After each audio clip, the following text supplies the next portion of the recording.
Assalamualaikum warahmatullahi wabarakatuh. Kasugri para wargi, kumadir ramang mudah-mudahan sehat walafiat. Aya dina lindungan Allah Subhanahu wa taala. Dina dangataina sim kuring baris nenaskeun hancan kumaha katunda dina jejer cerita Sunda si Emen Jawara Gagah dina bagian anu ka-17 na. Satanya di kawitan sim kuring ngumajakeun utacan subscribe mangga klik tombol subscribe na terus like terus komen terus aktifkeun notifikasina. Oke sim kuring ngumajak mangga ditongtol didangukeun icarios teh nepikeun ka rengsena kitu nya. 25 menit kedah rengse ngadanggukeunna supados dina bagian anu ke-18 nanti nyambung gitu nya. Sim kuring oge nyonkeun dukunganna gitu nya ku subscribe oge like oge komen. Kanu parantos subscribe sareng like sareng komen turun pisan mudah-mudahan berkah kangge urang sadayana nya. Mudah-mudahan para warga sadayana nanti cara rehat sehat jasmani sehat rohani oge dijembarkeun rezekina. Amin ya Allah ya rabbal alamin. Mangga urang kawitan bae jajar cerita Sunda si Emen Jawara Gagah bagian anu ka-17 na. Derah ka sadayana mararanco.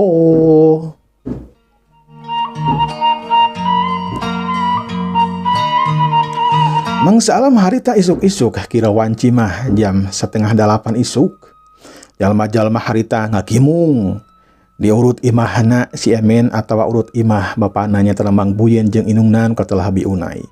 Manuk mah manuk harita recet ini tatangkalan nyaksian anu ngumpul di tempat eta.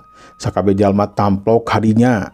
Kolot budak wewe lalaki aki-aki nini oge nyaksian.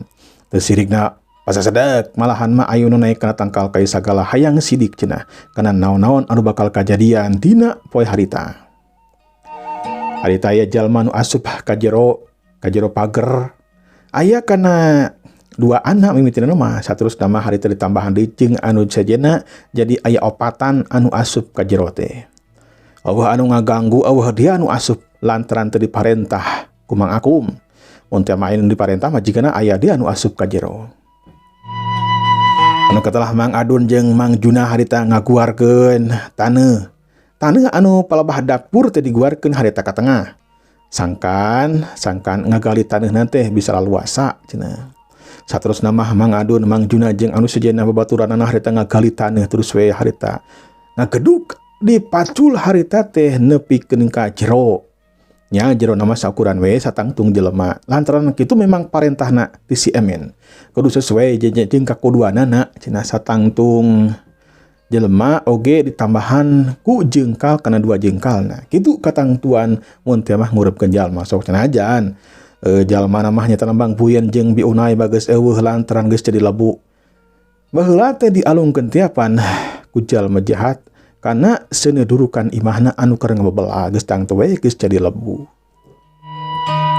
Nya urang ringkes bae carita ngagali kuburan teh harita geus beres beh. Ngagali taneuhna ge disebarkeun ka belah sisieun kalitu ka belah sisieun pager henteu katengahkeun lantaran mun dikatengahkeun mah ge bakal pacampur taneuhna jeung lebu teh.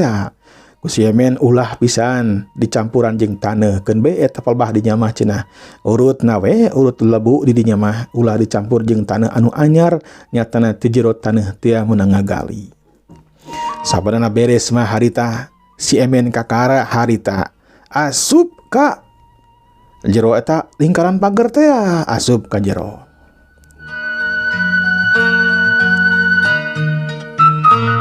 Rumah mah geus beres. Ukur jerona geus sabaraha meter? Ieu 2 meter aya teu. Aya jang, 2 meter manis aya. Tapi keheula ieu teh jang. Di jero teh asa ngabulan terang bae ya dipacul teh jang. Cing cobi ku jang tinggal ieu ngabulan terang bae ieu. Ceuk Mang Adun harita nu aya di jero taneuh harita. Ngabulan terang kumaha teh kana batu meureun tuh Mang. Lain. Tapi herang tingali gerejang ka dieu sok ujang turun. Si Emen jadi penasaran, jalma-jalma oge jadi penasaran. Nah, naon cenah anu ngablentrang teh. Si Emen harita luncat ka handap cileung kalayang, celik. Si Emen harita geus napak di jero kuburan teh. Anu jerona teh 2 meter. Mana itu nu ngablentrang teh Mang? Tah ya tajang tah. Si Emen harita ningali kanu ngablentrang herang. Tatela nu ngablentrang herang teh pas ditingali ku si Emen dibuka-buka, malahan mah diusap-usap sangkam taneuhna teh eueuh. Tetela si Emen ngarenjag kaget lantaran eta anu ngablentrang teh lain batu tapi emas guluntungan. Emas guluntungan teu mimitina mangan hiji tapi sabada di korehan harita beuki loba eta emas teh. Si Emen ngarasa bunga. Tetela geuninganan. Jalma jahat tina waktu harita teh ya. Nyatana si barong teh ya dina waktu harita datang ka dinya teh memang manehanana teh minta emas kau jadi bapana. Tapi kulantaran Mang Buyen teu apaleun yen di jero taneuh teh geuningan aya emasan, nya ngakuna memang teu boga emas. Tapi kabuktian geuningan dina waktu harita si Emen nyaksian ku dua panonna yen di hanapeun imahna teh aya emasan, emas kuluntungan nyata emas batangan. Aja, itulah geuninganan di jero taneuh teh aya emasan, Mang. Jeung coba dah korek-korekeun sajeuna, Mang. Korehel deui bae harita unggal di gali teh aya deui. Harita oge si Emen geus meunang kana 5 guluntungan emas. Saterusna dikorehkeun deui ku Mang Adun teh harita. Di jero kuburan teh daheurin ari lobaan mah cukup kuduaan harita. Jalma-jalma sejen anu di luhur nyata anu tiluan deui nengko we harita ka handap. Jeung deui jalma-jalma anu di gigireun pager oge nengok ka handap. Mang Akum harita asup ka jero lantaran penasaran. Aya naon deh jeung Emen, asa lila geuningan gali teh. Iya ya Mang. Aduh aya emas sagala di jero teh geuningan tuh. Tadi ngali kira ku Mamang. Si Emen harita ngalung-ngalungkeun emas batangan anu 5 siki teh ka luhur. Puguh we Mang Akum jeung sakabeh jalma harita kaget lantaran kakara harita atuh nempo emas batangan berjing eta emas teh babarelakan deui. Bagirilah harita di guar-guar teh aya deui emas anu sejenna. Puguh we pikeun si Emen jeung jalma sejen harita meunikeun ka kumocrek. Asa teu percaya atuh Mang Buyen bet teh lagi dengan bogaan emas. Sanes dikoreh-koreh nya tungtungna mah emas batangan teh jumlahna teh aya kana 15 batang. Mangkani lamun dijual hijina oge wah jiganana teh mahal. Geus meureun Mang eueuh deui lah. Geus tong kadana emas lah ayeuna mah urang guarkeun we atawa urang aurkeun lebuna indung bapa kuring ka dieu. Ayeuna mah geus we lah. Sok kalur Mang. Cilong si Emen harita loncat. Sedangkeun Mang Adun mah teu bisa loncat. Manehanana mah kudu dibantuan ku jalma sejen. Buru-buru harita ku Mang Juna dibantuan jeung Mang Akum.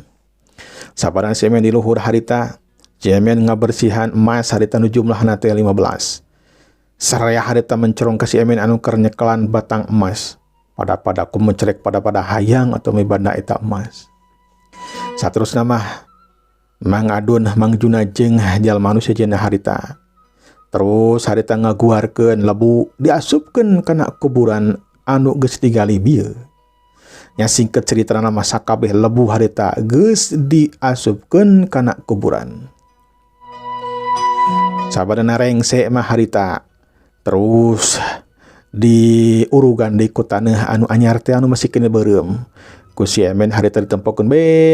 Si Emen dina waktu harita mah teu mantuan keun bae cenah anu sejen cenah gawe. Jalma-jalma menikeun ka suhud pisan anu opatan teh harita suhud pisan digawena. Lantaran aya emas. Lamun eueuh emas mah moal kitu ciganana teh meureun aya pangarap-ngarap pikeun anu opatan teh bisa bae bakal dibere emas cenah ku si Emen. Itu jigana mah. Nya kulantaran digawena suhud gancang beres nah harita. Malahan jalma-jalma sejen oge harita geus tek arah rasup ka jero lantaran engke teh cenah hayang diburuan ku emas. Tapi ku Mang Akum dicarek lantaran loba ting jelema bakal paciweuh jeung riweuh deui. Tong aya nu asup ka jero atuh geus we di dinya di luar. Dah tadi tadi cari cing ari geus aya emas dia medikeun ka moyeg ieu hayang emas meureun teh. Ieu malin menik marane kabeh. Ieu mah milik si Jang Emen. Weng kayak ge meureun bakal kabakean sugan gitu ge. Jadi cari cing tertibnya. Jalma-jalma harita anu aya di luareun pager teh harita cari cing ayeuna mah teu moyeg seperti tadi. Malahan mah tadi mah kalecok ngomong menikeun ka saheng, tapi harita mah sararepeh harita nyaksian ka Mang Adun ka Mang Juna anu terus-terusan harita teh ngurugan kana jero pakuburan. Ya singkat cerita mah harita taneuh anu urut kenggali teh geus beres be harita dikajerokeun. Si Emen harita ditincakan dijejel sangkan naon sangkan pageuh sangkan padat. Jalma-jalma sejen oge nya Mang Adun, Mang Juna, Mang Akum oge harita mantuan jeung jalma sejenna anu opatan teh harita mantuan. Saterusna mah dicirian ku si Emen teh dicirian yen eta kuburan teh kuburan Mang Buyen jeung Bi Unai. Di cecirian malahan mah dipelakan tangkal kai sagala sangkan ngajadi ciri eta teh kuburan anu jadi papajeng indungna.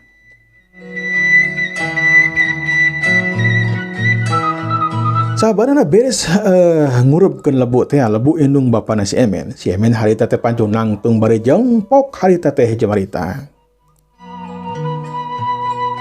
Sadayana warga Pangacilamur Cirende. Dina poe ayeuna geus kasaksian kurang sadayana nyatana lebu anu jadi kolot kuring, nyatana Mang Buyen jeung Biunai pantos reng sia dikurepkeun.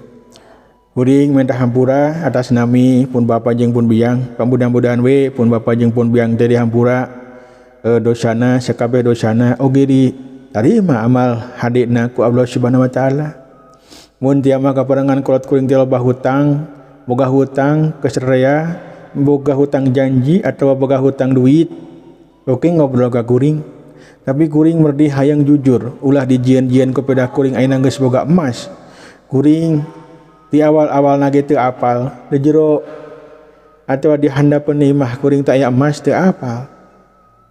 Jadi jalma jahat baheula teh nu datang ka dieu nyatana si barong teh memang manehna teh ting timan apaleun yen di handapeun imah teh atau di jero taneuh eta lageun aya emas.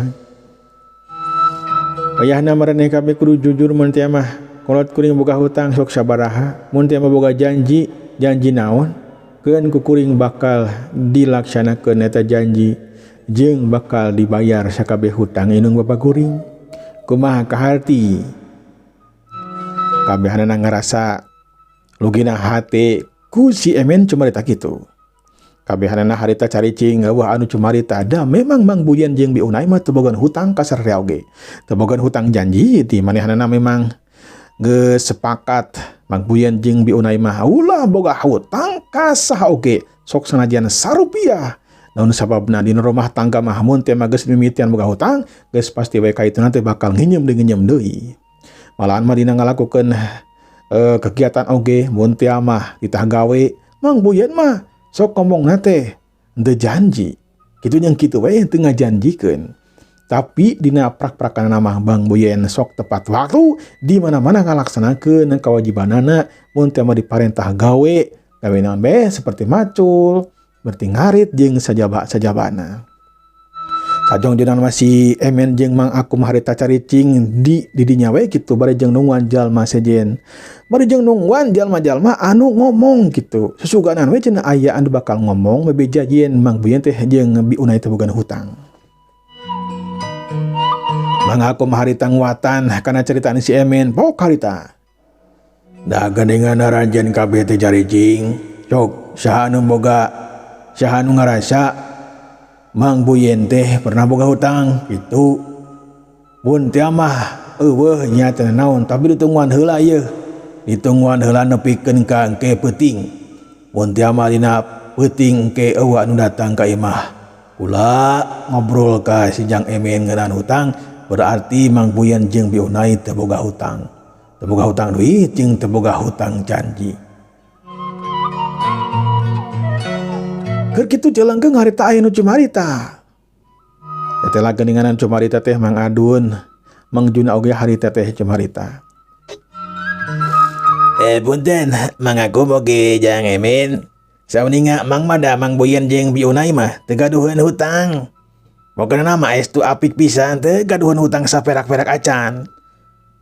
Laras pisan. Jang Emen oge Jang Akum teu gaduhan hutang Mang Buyen mah nu atak aman dina perkawis ieu mah. Oh, berarti ari kitu cenah mah.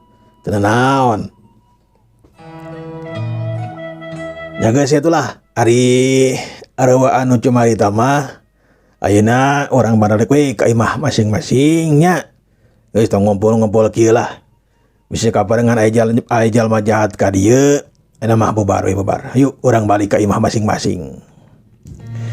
Jakulantaran ku Mang Akum teh dititah balik ka imahna masing-masing, jalma-jalma harita bubar. Aki-aki nini harita lempang ti heula bari jeung egol-egolan, barudak mah berebet teh harita teh lalumpatan kadang-kadang masuk ngadepah ka si Aki. Si Aki menikeun ka manyun jeung si nini lantaran amekeun ka budak anu lalumpat bari jeung sok ngahalangan jajalaneun. Si Emin jeung Mang Akum harita masih kena cicing we didinya. Si Emin harita ngabersihan emas anu jumlahna teh 15 kita ya. Dibersihan harita ku leungeunna menikeun ka kaciri baborelakan. Si Emin dina waktu harita mikir keur naon eta emas teh atuh sakitu lobana, harta benda si Emin bakal loba pisan atuh. Mun teh mah hiji emas eta teh nyatana guluntungan emas hiji teh misalkan aya 1/2 kilo we. Wah, berarti harga emas dina waktu harita sakumaha tah? Jika nanti si Emin bakal boga imah anu gedong sigrong tah. Lamun dina waktu harita boga aya kendaraan mobil mah jigana jeung motor wah bakal dibeli tah ku si Emin. Tapi kulantaran zaman harita macan aya mobil motor, can aya sepeda oge can aya kadinya nu aya teh kuda we kendaraan anu pangsaktina dina waktu harita. Si Emin harita ngawadahan emas teh dibuntal we harita dina daun tales, kabeneran aya daun tales anu rada rubak harita. Dibuntal sabada kitu mah harita dibawa ka imana Mang Akum. Ku Mang Akum teu wanieun ikut campur lantaran eta emas teh memang emas milikna si Emin. Da di jero taneuhna ge di jero tanahna si Emin warisan ti Mang Buyen jeung Bi Unai. Kurila antarana jalma-jalma teh memang geus areuweuh di tempat eta geus sepi jempling weh dina palaba imahna si Emin mah. Si Emin jeung Mang Akum harita leumpang saterusna mah harita asup weh ka imah Mang Akum.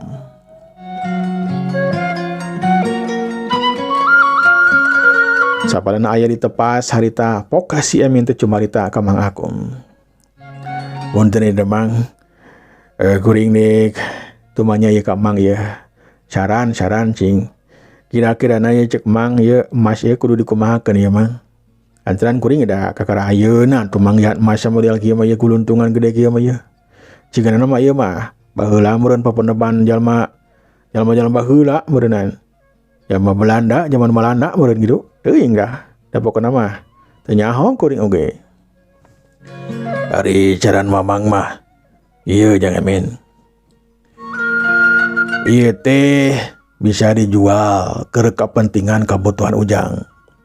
Dengan ngajual na meureun bingung tah zaman ayeuna ngajual emas teh ting ka mana da? Ka kota ka mana? Kudu neangan heula pasar anu panghebatna lah panggagahna di urang. Tapi dari lamur urang mah eueuh pasar, kudu neangan pasar anu sejen. Jeung di lamun mawa emas kabeh mah jang bahaya, bisi aya jalma jahat. Bisi teh mah direbut ku jalma jahat kapanan urang teh bakal rugi meureun. Nya moal atuh Mang moal dibawa kabeh ya ge. Keun we kukuring nek ditunda heula dek disumputkeun. Lain awal ngan meureun engke ge kukuring bakal boga bagean Mang oge. Bakal boga bagean deh ieu lembur oge.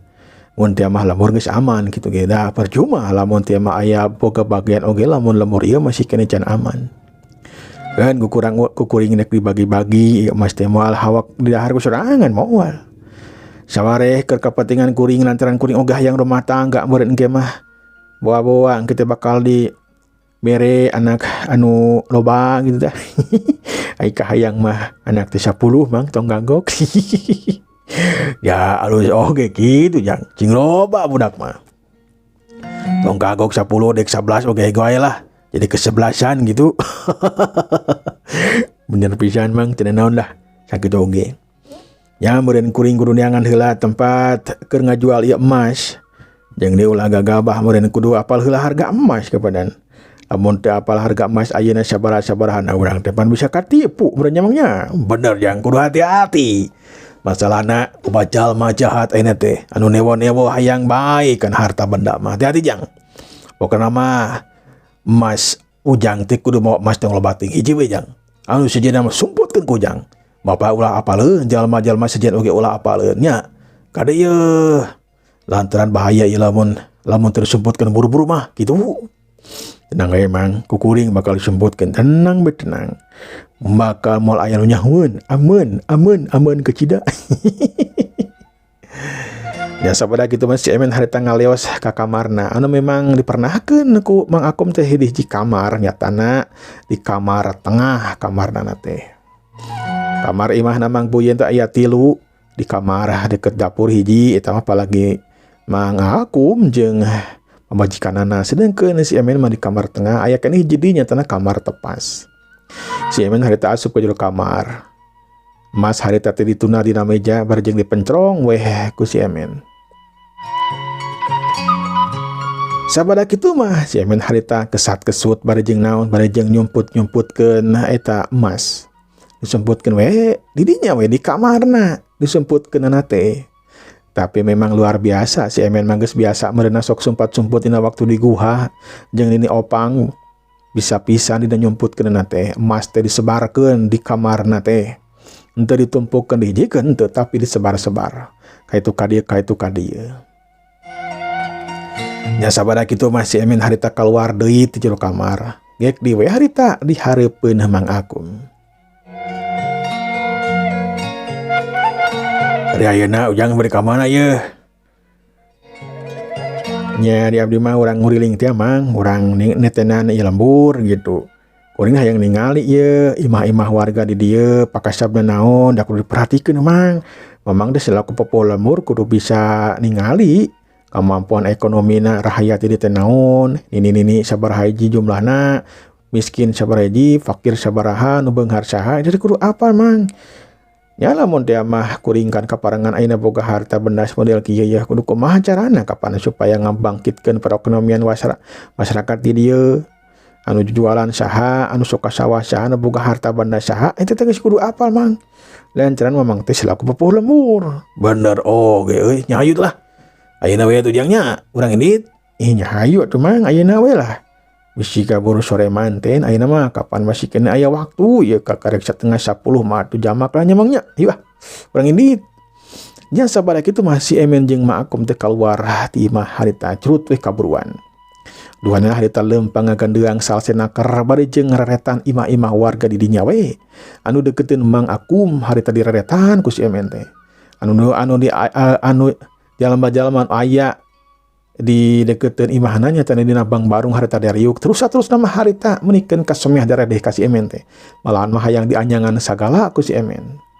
Si Emen harita teu baha lantaran naon lantaran manehanna ge da butuh ku naon butuh ku silaturahmi teh ya. Kun ini opang geus dibejaan sangkan jadi jalma teh kudu akur jeung papada umat anu sejenna jalma sejenna salah sahijina nya teh kudu loba silaturahmi.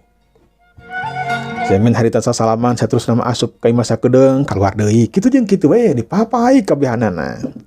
Mang Akum oge nutara harita mah ngalaman pan kitu gara-gara ku si Emen tah eraeun mun teh mah henteu nurut kana parentah si Emen. Mang Akum oge kakara sadar manehanana salila ieu jadi pupuh lembur teh teu apaleun kana pangeusi lembur di dinya. Jumlahna oge ayeuna mah teu apaleun lantaran Ma Akum teh katungkul ku rasa sedih jeung hanjelu jeung hanjakal nyatana si Emen teh kapanan dialungkeun kawahangan ku dirina hal eta nu ngajadikeun Mang Akum teh teu maksimal dina digawena. Nya gancangna carita ku si Emen jeung Ma Akum kabeh imah teh kapapai. Tetela geuninganan aya jalma nu beunghar di dinya teh aya kana 3 urangna. Hartina beunghar loba hartana nyatana sawahna aya loba saterusna kebon aya bogaeun kebon saterusna ingon-ingon aya domba bogaeun 5 hayam bogaeun 10 kah ku kitu oge termasuk jalma anu aya lain jalma miskin deui sedengkeun imahna alus waweg eta imah teh kagunakeun kaina ge kai anu mahal nyatana kai jati anu 3 imah teh sarua kitu ngagunakeun kai jati. Teteh lah Mang Akum eleh tah ku si Emen dina pada talitina.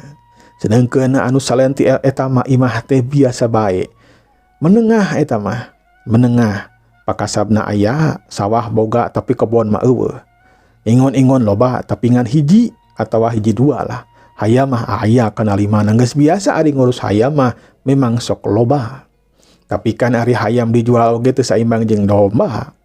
Saloba-loba hayam oge teu sarua jeung domba. Sedengkeun aya imah anu geus rehyot, aya imah nini-nini, aya kana 5 na eta imah teh geus teu layak pakai. Si Emen merikeun ka meureudeuy karunyaeun atuh. Da lamun teh mah emas teh bisa dijual dina waktu harita ku si Emen hayang buru-buru dijual we, hayang buru-buru ngarenovasi eta imah cenah. Imah si Aki. sangkan eta imah teh jadi imah anu lain permanen atau anu halus lah gitu, anu semi permanen we da di zaman haita mah can ngagunakeun tembok acan masih kene ngagunakeun kai we kabehanana.